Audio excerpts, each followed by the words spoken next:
5. El principio de la finalidad formal de la naturaleza es un principio trascendental del juicio. Se llama trascendental el principio que representa la condición general, a priori, bajo la cual únicamente pueden las cosas llegar a ser objetos de nuestro conocimiento en general.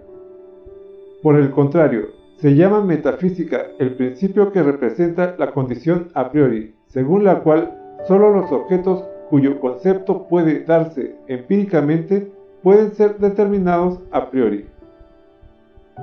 Así, el principio del conocimiento de los cuerpos como sustancias y como sustancias que cambian es trascendental cuando significa que este cambio debe tener una causa, pero es metafísico cuando significa que debe tener una causa exterior. En el primer caso, basta concebir los cuerpos a modo de predicados ontológicos o de conceptos puros del entendimiento, como sustancias. Por ejemplo, para conocer a priori la proposición que el último predicado, el movimiento producido por una causa exterior, conviene al cuerpo. De igual suerte, como mostraremos muy pronto, el principio de la finalidad de la naturaleza en la variedad de sus leyes empíricas es un principio trascendental, porque el concepto de los objetos, en tanto que se los concibe como sometidos a un principio, no es más que el concepto puro de objetos de un conocimiento de experiencia posible en general, y no contiene nada por el contrario, que supone la idea de la determinación de una voluntad libre. Es un principio metafísico, puesto que el concepto de la facultad de querer, considerada como voluntad, debe darse empíricamente, no pertenece a los predicados trascendentales. Estos dos principios no son, sin embargo, empíricos, son principios a priori, porque el sujeto que funda en ellos sus juicios no tiene necesidad de ninguna experiencia ulterior para enlazar el predicado con el concepto empírico que posee, pues puede percibir perfectamente este enlace a priori.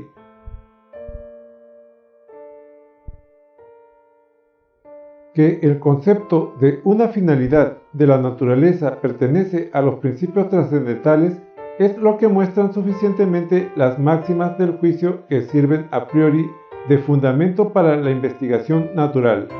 las que, sin embargo, no se refieren más que a la posibilidad de la experiencia, y por tanto a la del conocimiento de la naturaleza, no simplemente de ella en general, sino determinada por leyes particulares y diversas. Estas son como sentencias de la sabiduría metafísica, que con motivo de ciertas reglas cuya necesidad no puede demostrarse por conceptos, se presentan con frecuencia en el curso de esta ciencia, aunque esparcidas, como se ve en estos ejemplos. La naturaleza sigue el camino más corto. No tiene intervalos en la serie de sus cambios, ni en la coexistencia de sus formas específicamente diferentes. En la gran variedad de sus leyes empíricas hay una unidad formada por un pequeño número de principios y otras máximas del mismo género.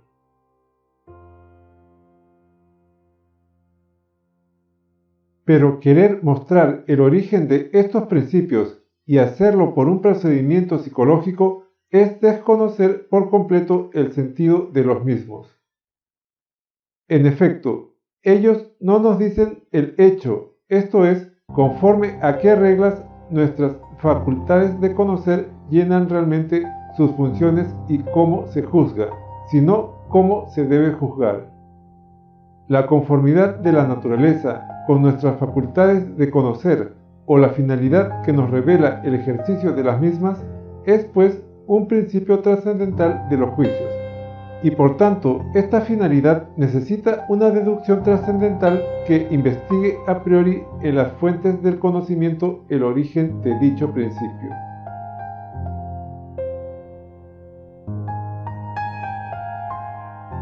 Encontramos, desde luego, algo de necesario en los principios de la posibilidad de la experiencia, como son las leyes generales, sin las cuales no se puede concebir la naturaleza en general, como objeto de los sentidos. Estas leyes descansan sobre las categorías aplicadas a las condiciones formales de toda intuición posible, en tanto que ésta es dada también a priori. El juicio sometido a estas leyes es determinante, porque no hace otra cosa que subsumir bajo reglas dadas. Por ejemplo, el entendimiento dice: todo cambio reconoce una causa, es ley general de la naturaleza. El juicio trascendental no tiene más que suministrar la condición que permita subsumir bajo el concepto a priori del entendimiento, y esta condición es la sucesión de las determinaciones de una misma cosa. Por lo que esta ley es reconocida como absolutamente necesaria para la naturaleza en general, como objeto de experiencia posible. Pero los objetos del conocimiento empírico, no obstante esta condición formal de tiempo, son todavía determinados o pueden serlo, tanto que podemos juzgar a priori de diversas maneras. Así, naturalezas específicamente distintas, independientemente de lo que tienen de común en cuanto pertenecen a la naturaleza en general, pueden servir de causas, según una infinita variedad de maneras, y cada una de estas maneras, conforme al concepto de una causa general, debe tener una regla que revista el carácter de ley, y por tanto el de necesidad, aunque la naturaleza y los límites de nuestras facultades de conocer no nos permitan percibir esta necesidad. Cuando consideramos, pues, la naturaleza en sus leyes empíricas, concebimos en ella como posible una infinita variedad de estas leyes, que son contingentes a nuestros ojos, no pueden ser conocidas a priori, y referimos dichas leyes a una unidad, que miramos también como contingente, o sea, la unidad posible de la experiencia, como sistema de leyes empíricas. Por donde de un lado es necesario suponer y admitir esta unidad, y de otro es imposible hallar en los conocimientos empíricos un enlace perfecto que permita formar un todo de experiencia, porque las leyes generales de la naturaleza nos muestran perfectamente este enlace cuando consideramos las cosas generalmente, esto es, como cosas de la naturaleza en general, pero no cuando las consideramos específicamente, o sea, como seres particulares de aquella.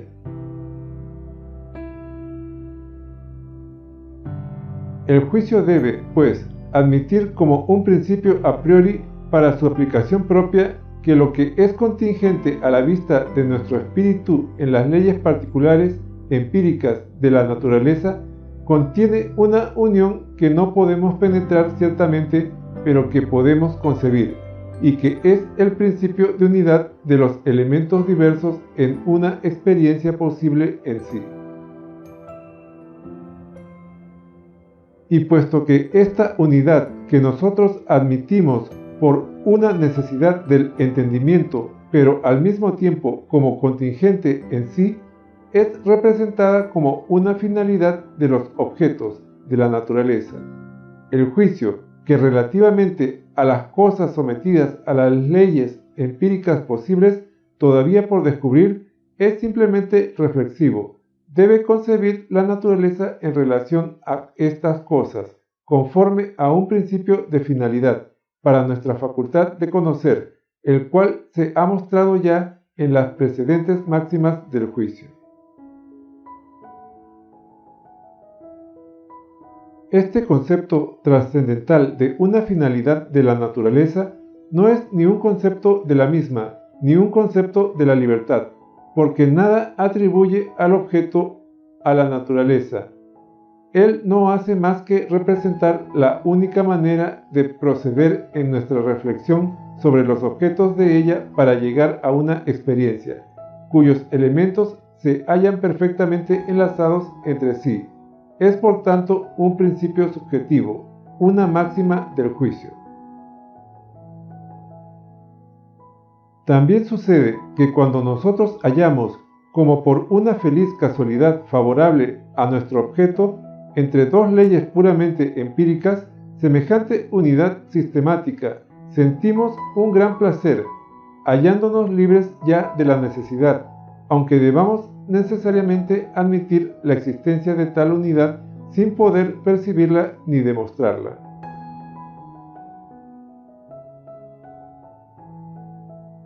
Si queremos convencernos de la exactitud de esta deducción del concepto de que nos ocupamos y de la necesidad de admitir este concepto como un principio trascendental de conocimiento, pensemos en la magnitud de este problema que existe a priori en nuestro entendimiento.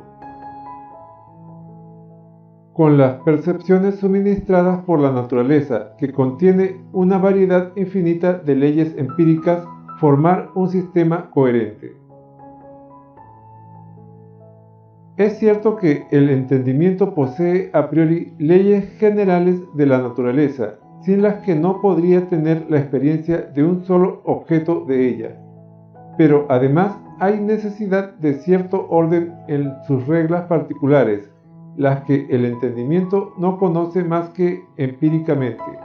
y que con relación al mismo son contingentes.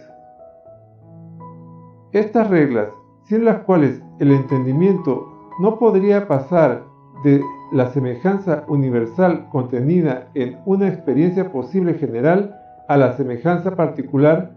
pero cuya necesidad no conoce ni puede conocer, es necesario que las conciba como leyes, es decir, como necesarias, porque de lo contrario, éstas no constituirían un orden en la naturaleza.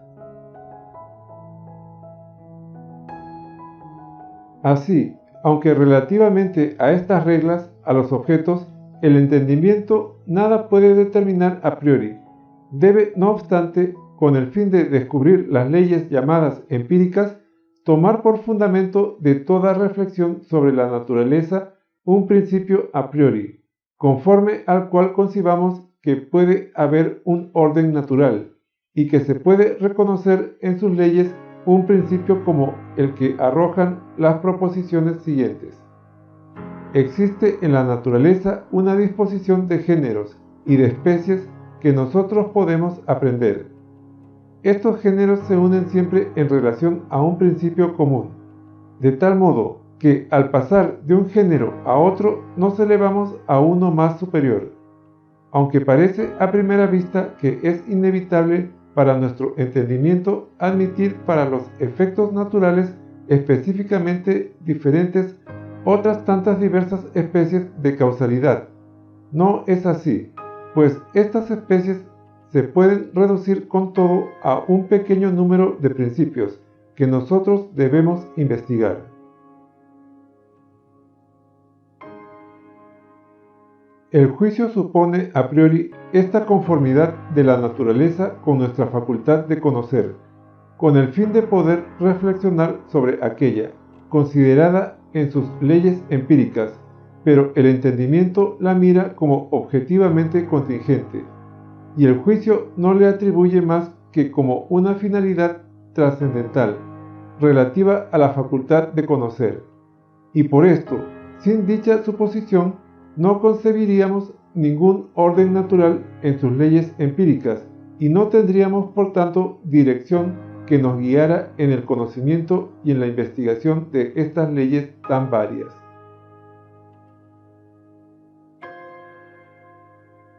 Así es que se concibe sin dificultad que, a pesar de la uniformidad de las cosas de la naturaleza consideradas en su relación con las leyes generales, sin las que sería imposible la forma de un conocimiento empírico general,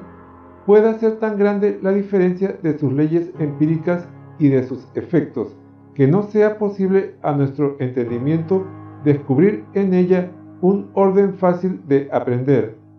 ni dividir sus producciones en géneros y especies, ni concebir la manera de aplicar los principios de la explicación y de la inteligencia de una a la explicación y a la inteligencia de la otra, y formar de una materia tan complicada para nosotros, porque es infinitamente varia y no apropiada a la capacidad de nuestro espíritu, una experiencia coherente.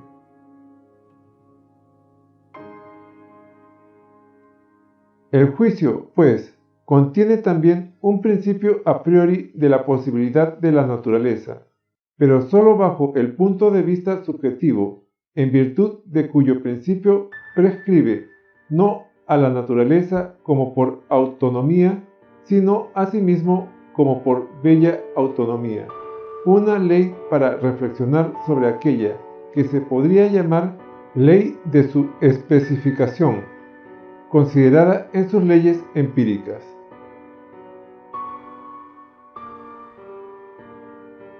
El juicio no halla a priori esta ley en la naturaleza, pero la admite con el fin de hacer asequible a nuestro entendimiento el orden seguido por la misma en la explicación que hace de sus leyes generales, cuando quiere subordinar a estas leyes la variedad de las particulares. Así, cuando se dice que la naturaleza especifica sus leyes generales conforme al principio de una finalidad relativa a nuestra facultad de conocer,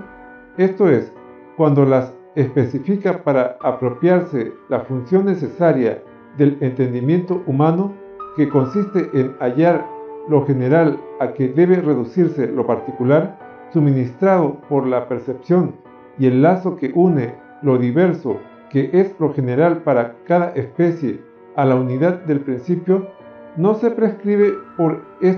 una ley a la naturaleza, ni la observación nos enseña nada, aunque podría confirmarlo.